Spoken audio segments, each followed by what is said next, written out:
Hi. Guck, was ich gefunden habe für dich. Oh, ein letzter Rest. Ja, ein paar Vitamine. Manche sind noch gut. Bestimmt.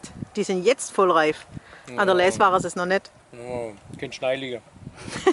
Hätte viel Platz auf den 4 Birlen. Ja. Hast du auch was Rundes dabei? Was hast du in deinem Gläsle? Das ist wegen dem lebendigen Weinberg. Aha. Da haben wir im letzten Herbst haben wir in Wingert eine Blühmischung reingesät.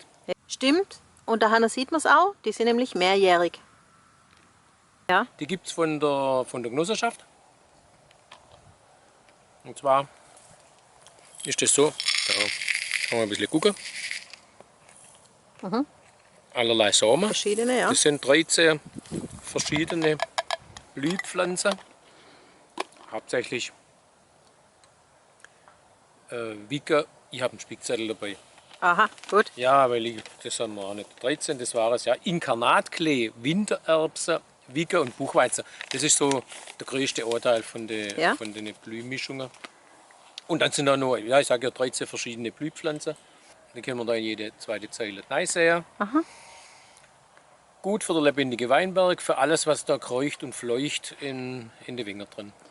Weil nämlich dann an den Blühpflanzen nicht nur mir unsere Augen weidet, sondern auch sehr viele verschiedene Insekten da ein bisschen was findet, was ihnen hilft. Und das wissen wir ja inzwischen, wir sollen alle alles Mögliche tun, was in unserer Kraft liegt, um die Insekten, die irgendwo auch einen wichtigen Platz in der Nahrungskette hin, zu erhalten. Ja, und man hat es ja im Sommer schon gesehen. Also wir haben so jede zweite Zeile haben wir eingesät. Das haben wir schon gesehen. Also da war ein Brummer und Fliege da drin immer wieder, weil man ja noch immer in der Zeile daneben halt noch wieder geschafft hat. Und die Blühzeile, die hat man ja noch in Frieden gelassen. Ja, genau. Also da waren sogar Bienen zu sehen, die im Klee waren.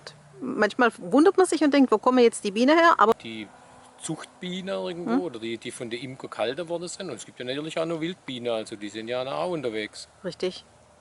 Okay, vielen Dank für dein Engagement. Yep. Ciao. Hey Leute, hat's euch gefallen? Dann guckt doch öfter mal in meinen Kanal rein oder auf meine Homepage, da hat's ein ganz nettes Programm. Bei uns ist nämlich etwas Butter.